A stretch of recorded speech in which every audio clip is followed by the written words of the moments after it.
Welcome to Action Lab Live. I am Torlando, and this is Chris. We are your hosts today. How are you doing, Chris? I am killing it, Torlando. How about you, man? Man, I'm feeling good, man. I'm feeling really good. I've been just out here killing it. I'm just like loving life right now. I'm having a Yes, great you time. you were sending proposals before we went live like 10 seconds ago, man. So you I are killing know. it. I love it. I know. Yeah, we had very little time to prepare for this episode because I was like, I gotta get this proposal shit. Yeah, that's good Yeah. stuff, man. That's the way it's done. That's right. That's right. So I want to jump into our topic today. We are discussing what is a lead, and I think that this one is probably mission critical. There are so many people on LinkedIn on the different channels right now. They're debating and they're combating with each other. What is an MQL? What is an SQO? What is all of the, like what constitutes a highly qualified lead, somebody who is ready to buy. And there is a lot of obscurity in this, especially when it comes to salespeople and marketers and coming together. And I think understanding and defining what a lead is ultimately the where the friction lies. It's like, I delivered you a lead, it was crap. Okay. Exactly. Am I off base here? Am I right No, or am no, I wrong? you're exactly right. And in real fashion, I'm gonna let I'm gonna let marketing go first in this, let's call it a debate or conversation of what is a lead. So in true fashion, as a sales guy, I'm going to let marketing go first, and you talk about here's how I define a lead. Here's how I think about a lead. Okay, okay. Get ready to be pissed off. Okay, so what I define as a lead is when the company receives the contact information of somebody who matches our ideal buyer persona. Okay, it doesn't mean that they have expressed intent yet, but it is the name, contact information, email, phone number, address of somebody who has what I would call a latent need, meaning that they know that they need it, whether or not they are ready for it.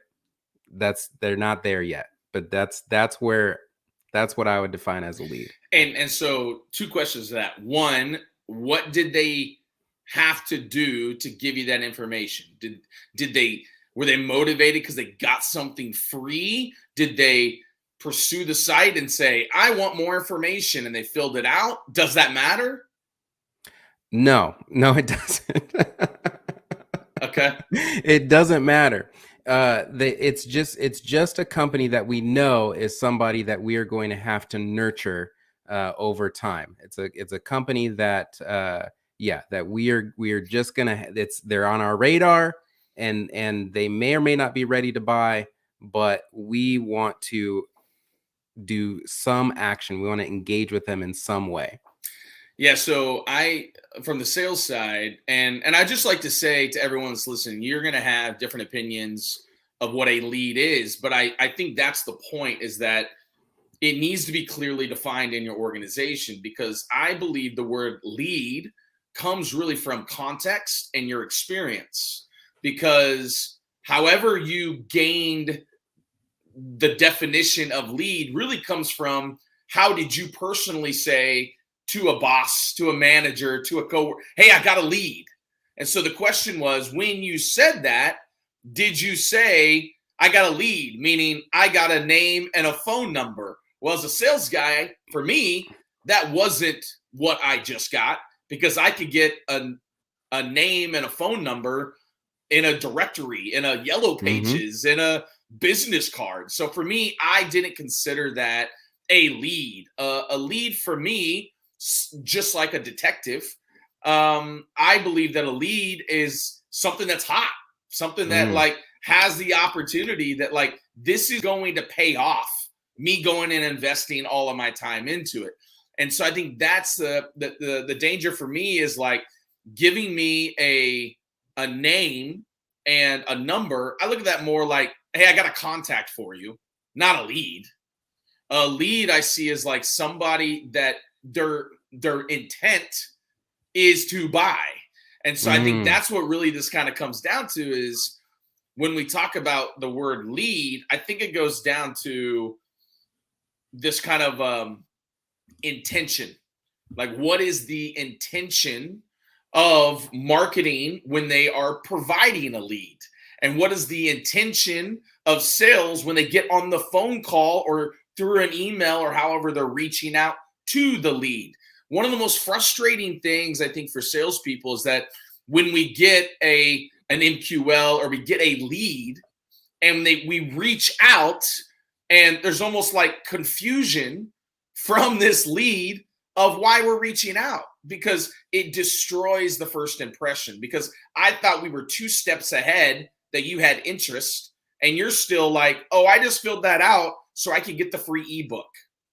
So it is the most frustrating thing as a salesperson that in my mind, remember, I'm planning yep. the call. I'm planning how am I going to talk to him? And okay, this is Bill, and Bill works at XYZ. And I went and looked up XYZ, and I went and looked up what the company does and what they produce and what they're going through. I've done my research. I've seen them on LinkedIn. I looked at their content.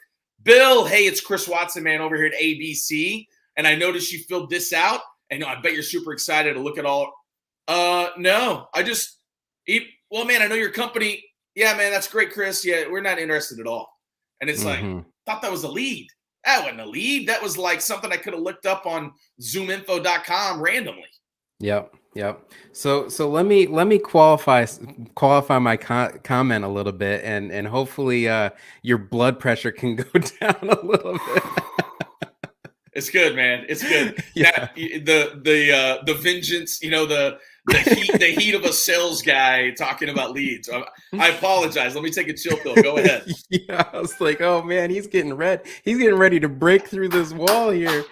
Uh, So let me qualify this a little bit. I think leads are actually a little bit useless to salespeople. I think a lead is useful to a marketer because it identifies the audience that you want to be communicating to.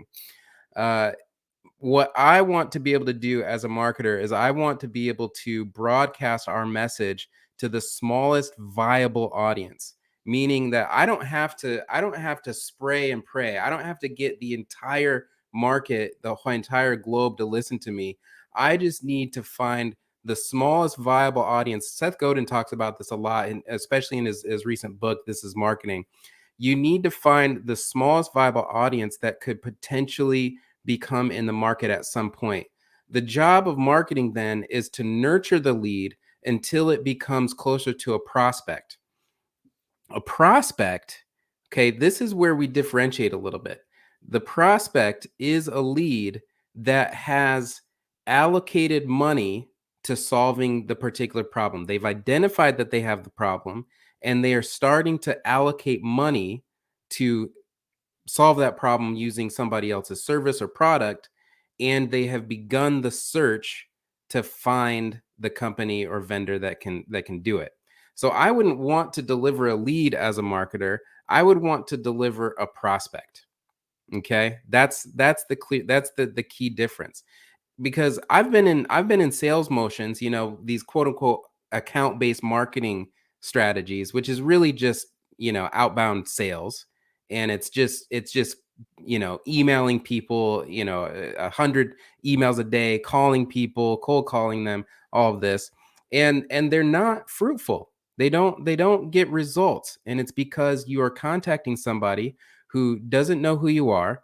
They don't know your brand. They don't know the customers that you've helped. They have no point of reference for how you can help them. And then all of a sudden they're just like, what are you trying to sell me? Right? Like that. They're not ready. They're not ready to be sold to until they're nurtured a little bit more. And so in my philosophy, I'm like, okay, great. We got a name, but I don't know if they are ready to hear about anything. Like they're probably not sales. How do we know if they're sales ready? And I've had these debates, internally of like, well, we need to start selling to people who we know are going to buy. Well, how do you know that? How do you know they're going to buy? You don't know that. Have you talked to them? You don't know that, right? It's it's that it's you got to phase it out a little bit, in my opinion. I don't. Do you agree or disagree? No, I agree 100%. And I think like sometimes the best marketing efforts are to get a lead. And I wish some of the best marketing efforts were to get a prospect.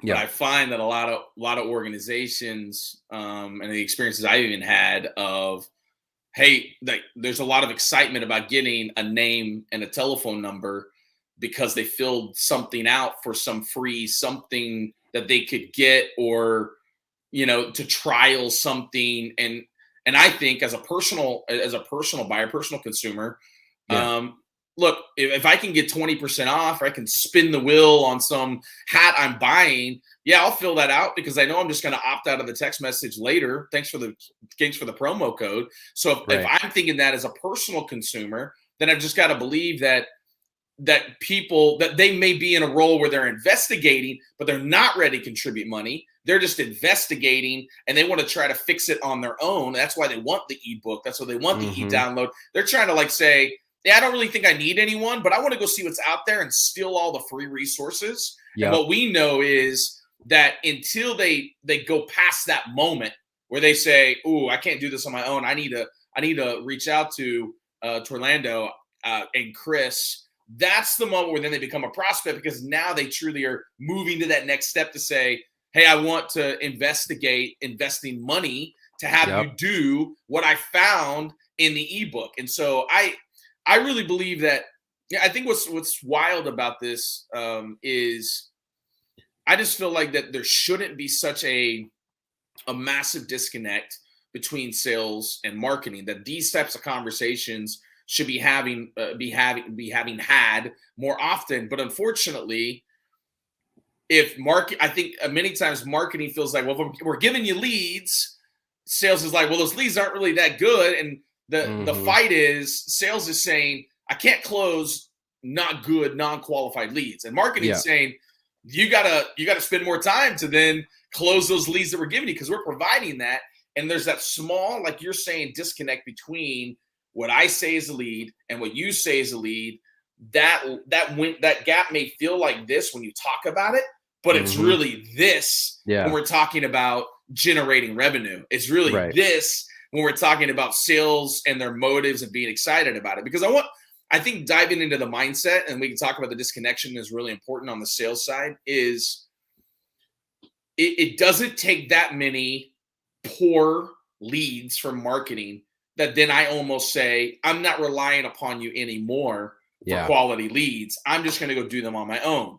Now, think about that for a moment. So I go, and my manager now sees that like my activity of what I'm doing is I'm going and trying to getting my own leads. Well, he's like, wait a minute, we invest all this money into marketing and to have a funnel and to have people give their information here. You're not using those? No, I'm not using those because they never come through. They Right. never allow, they never progress. In fact, too often I get on and they're like, yeah, man, I was just filling it out because I wanted the ebook, or yeah, it's not something we're, and over and over. And eventually Mm-hmm. it's more frustrating than if I could control the narrative from the very start, and Yep. instead of marketing controlling that narrative. And I think that's the danger that we don't talk about. We don't Yep. talk about that eventually, because of the nature of salespeople, they'll just say, not relying upon you anymore. I'm just going to go do it on my own, which hurts my productivity, hurts the action I'm doing, because I'm not focusing on the right action. Because the whole point, to your point, is, can marketing provide us with quality leads, provide us with prospects that have an intent to buy, or at least an intent to investigate to buy, Yep.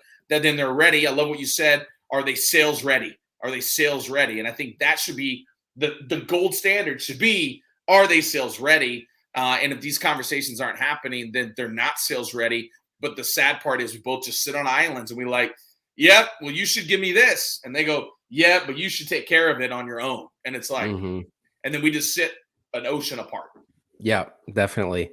And I think it really takes coming together to, the two teams coming together and expressing these things, being, everybody in the room as a first class citizen, everybody's, point matters. Okay. And then coming together and saying, okay, well, what is a lead? Because that's going to be different for different organizations. Okay. It just is. One of the things that you mentioned, which I love, is this idea that people are trying to solve problems on their own first. And I'm gonna go a one shot on this because I'm gonna go down. I'm gonna kill it on this one. So people are trying to solve their own problems first. I was having a conversation with I'm joining a new gym. There's a personal trainer there. I was talking to the personal trainer, and he started asking me about some marketing questions. And this is what I understand. So I'm going to use an analogy with exercise. Most people don't want to pay for a personal trainer. Most people want to eat healthy on their own, exercise on their own, utilize free things, utilize a low cost gym where they can just show up and start going. But why do they start working with a personal trainer? Because they have reached a personal breaking point and they recognize that they are not getting the results by doing things on their own. They have tried and they have failed, and they have tried and they have failed, and they have tried and they failed again. And if you do your marketing right, every time that they try to figure out something on your own, you are the source of truth that they go to figure that out, until the point that they say, you know what? This guy, everything that he says, I know is right. I just can't do it on my own. And therefore, I'm going to send a message. I'm going to send a Facebook message. I'm going to pick up the phone and call. I'm going to schedule that intake, that consultation, and I'm going to work with a personal trainer. That is how it happens. The job, in my opinion, of marketing is to hold on to the lead a lot longer than they do. I think marketing needs to hold on to the lead a little bit longer. I think they need to know who those leads are. I think they need to focus on educating and helping and just spreading good vibes and getting people to a point where they've just got too much work on their plate to be able to do it on their own, and then they talk to sales. That takes a lot more time, and I don't think leaders have the patience for marketing to live with a lead pool that long enough to warm them up and get them to the point of being sales ready. And I think from a sales perspective, that I think the an extra 15 minutes is probably all it would take for when you hold on to it a little bit longer for then me to understand, oh, they came to us 3 times and watched these 2 videos and they downloaded this piece and now I understand the story, so that when I call that first time, it's finally, hey, I know you tuned into this and I know you looked at this and I know you looked at that, and so you must be trying to solve this problem like many of our clients are, and I wanted to hop on the phone and have a conversation with you to say this will be your best resource of what we have. That is a much much more story centric conversation, and it's story connection instead of story confusion, which I think happens a lot of times. Like, we don't know what this lead has done to get to us, but we just say lead, and then that puts a story in our head like, oh, they're a lead. Hey, John, I know you're in. And that doesn't happen. And so I think from a sales perspective, what I found to be, and I'll be honest, it was uncomfortable at first. So anyone out there listening, it's uncomfortable at first, but I started to reach out to marketing and just ask questions of like, hey, can you take a look? I got this lead, Tom Wilson. I just want to know, like, what did Tom do to get here? So that I could understand, how do I then clue Tom in and catch up on context of why you're here at XYZ company for us to reach out. So, just to kind of throw out an exercise that I think would be extremely valuable. And this is something that, we're kind of giving away free, but in the Action Lab is kind of the way we kick things off sometimes, is we want to know where people stand now instead of leading the witness. So don't go tell them, hey guys, this is what we should be thinking about when we hear the word lead. No. You want to start by going to each individual and saying, hey, when you hear lead, Torlando, like, tell me, what does that mean to you?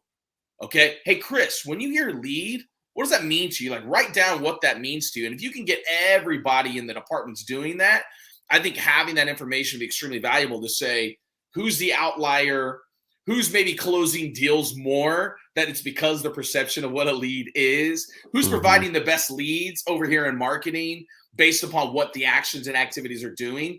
The only other segment I would say, and I'd love for you to comment on this, is if we have a situation where it's marketing to SDR to AE, I think that communication becomes even more valuable because you have more pieces. It's a little bit more Yep. fragmented. Yep, definitely. Definitely. So the way that I would see that progression going is that the marketing has obtained the lead, and they are nurturing the lead, and they are putting in place calls to action that are trying to get a conversation. Because to me, when I say sales ready, what I really mean is conversation ready. Mm, Right? Are they conversation ready? They download an ebook, they're not conversation ready. They're still trying to figure that stuff out on their own. They're watching different videos, they're doing all this stuff, they're still trying to figure stuff out on their own. But if you have a call to action at the end of every segment, and that call to action is to some in some way, shape, or form to get them on a conversation with an SDR, then the SDR can qualify them as a prospect. And if they're like, you know what, SDR, this all makes a lot of sense, I think that we would like to pursue your company, then they become an opportunity. And it's like, you know what, let's get the account executive on the phone, let's dive deep on this. And so to me, it goes lead, prospect, opportunity. But without marketing and sales coming together and figuring out what is a qualified lead for both parties, you're going to have that confusion, you're going to have that dissonance, and the handoff is going to happen too soon or too early. And what happens when the handoff happens too soon or too early in a relay race? The baton gets dropped. right. Right. Yeah. Yeah. Is that common that marketing uh, has a call to action? Like, is that a common thing in their mind of saying, if this is our call to action, that when this happens, when they take this action, they are now considered this. They are now ready for a conversation. Is that common, or is that because in your role you're having to do almost both marketing and sales, and so you Hmm. know that you need that? Yeah, I mean, I probably am clued in a little bit more because I control the whole funnel. So to me, I know that I'm ready to talk. I know that I'm ready to start my sales motion when somebody has booked an appointment with me, right? If they and usually it's the inbound from the website they booked. I book a lot of appointments with people just for intro calls, and I know that they're not ready to buy, but at least I know that going in. Hmm. I know it's a different type of conversation that we're having. It's an intro. I'm trying to help. I'm trying to refer. I'm trying to get on their radar so that they have an affinity for my brand and my company and my personal brand. But that intro call, I don't look at that as my sales motion. I still look at that as marketing. And I think to your point, when you said we got to create the action lab. What is the action lab? A lot of it was marketers are becoming salespeople and salespeople are becoming marketers. And I completely agree. There needs to be some overlap, but the distinction, in my opinion, needs to be this person is conversation ready in that they have intent to buy, they're looking for a solution, they've allocated money, and they are now analyzing or reviewing the different options that they have. Yeah, there you have it. I think we've settled the debate in terms of, I think the dividing factor is that call to action language. Both people can agree upon what that means, and so Hmm. as a salesperson, I want to know context and I want to know intent. And that call to action can almost give me both. That the Yep, context of why they showed up was this, their intentions now have shifted because they took this action. that's Now right. they are ready for a conversation. So I think that almost, in my mind, that ends the debate, because if I know that I'm trying to, it's almost now, the funnel is now really truly connected, because if Yep, we're looking at this kind of decision tree of call to action, boom, it's almost just like there's a dividing line that when this call to action happens, they now have crossed over from marketing land into sales land. And that's now right. sales can now, maneuver that and work through that. But I think what typically is happening is there isn't that call to action. Marketing is just kind of like dropping off lead into purgatory, and then Yep, sales is going into purgatory and like oh, that one looks pretty good. Okay, I'll try that one. And then like they try to bring them into sales land, and some are like, no, we want to stay here in purgatory, or no, Yep. we want to go back to marketing land, or yeah, I'm sorry, like we don't even know what sales land is. And so we have this gap. And I think this call to action that you speak of helps in the debate Hmm. dramatically. Definitely. And the last thing that I'll say about this is that it's on leaders to exercise a little bit of patience to know that um, that that it's all about quality over quantity. If your metrics are set up so that marketing has to deliver leads, and marketing is saying name and contact and target market, sure, let me fill up that CRM. I can do that easy. I just delivered 100 leads. What did you do today? Right? Do they have any intent to buy? Hell no. And then sales, it's, well, how many conversations did you have? I made, or how many calls did you make? How many, emails did you send? I sent 100. Did any of them turn into a conversation? Hell no. Well, are you going to be content to have a lower volume of activity if it's a higher quality? Are you going to be measured? Are your comp plans, are the incentives aligned correctly?